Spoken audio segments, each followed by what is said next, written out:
There are costs to operate at a high level in this game. And those are all factors of what am I paying for? You mentioned the cost to acquire, right? That's a cost that most people plan on. I'm going to acquire the property, right? But then you mentioned design, and then you mentioned furnishing it, or design and furnishings, where property management, all of the photography, all that stuff, right? And so design and photography, design is really creating a unique experience, right? I bought the property, I got to bring it to life. So that's a cost associated with doing business. That's a cost of business, right? The photography, I've got to market this property. I got to articulate this. That's another cost that's going to give me an advantage in the marketplace to get my unfair share of business. These are things that, these two things are costs that I'm spending to give myself an advantage, so that when we talk about getting out of the messy middle and being able to say, hey, listen, I want to be in the top of the market. These are costs that are going to give us an instant return on that, right? So that we can get our unfair share of business. Property management, cost of doing business, of saying, hey, listen, do I want to do this? And most people, when you look in the mirror and say, hey, listen, how much do I make in my regular job? Am I better off just focusing my effort on my active income and letting somebody else do what they do well? And when I underwrite the deals, I put that cost in there as a variable expense on doing business in this market, so that I don't have to have a second job and I don't create a second job. So you're right. There's all these things that stack up. We have CPAs that are going to, I'm essentially going to be writing off the property we talk about all the time. That's a very public case study. So I'll just refer back to it. That cherry log property, I had a $245,000 write-off that reduced my taxes by $95,000.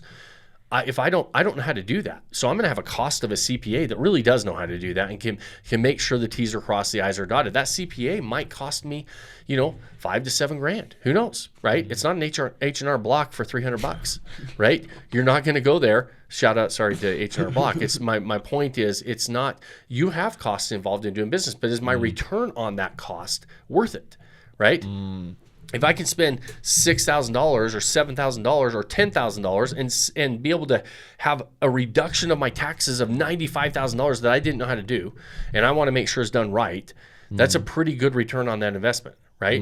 It's a 10 to 1 return on investment, right? If I'm going to spend $5,000 to $10,000 on a photo shoot, but it puts me in a position to make an extra $35,000 or $40,000 on my property, because it gives me that extra exposure and it gives me all that cost of doing business, but I'm getting a good return on it. So that's why I say, is it because the cost is there, or because I don't understand where I'm getting a return on that investment? Now, you should understand every dollar you spend, as an investor, we want a return on. Same with design. It's like, hey, listen, we do certain design not to make these houses look pretty, right? We do certain design so that we get a return on it. So the consumer says, hey, I like that property above and beyond everything else available to me.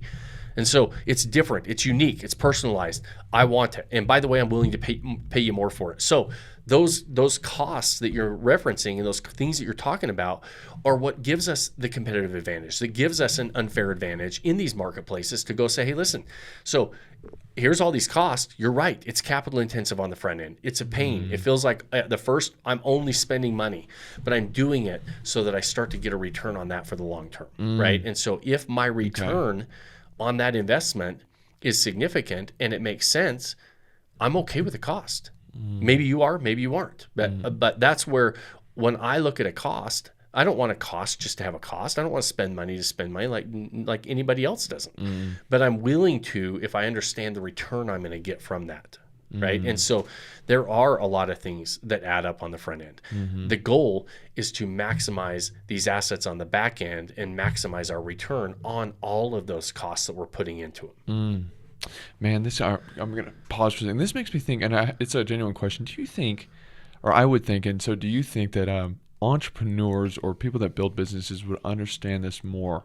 Like if like a restaurateur is thinking about buying a short-term rental, they understand this because they got to buy the restaurant, they got to put in new appliances, they got to decorate it, they got to put in new booths, they got to hire people. Like they understand it's just the cost of doing business, right? Right.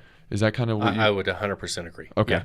When we talk to entrepreneurs, business owners, or people that are in operating in a business at a high level and understand the different elements of business, 100% they understand these concepts a lot better, right? Yeah. It's just a, these are all decisions you make throughout business. It's like, hey, what kind of return is this cost getting me? What is the value that I'm getting from spending this money?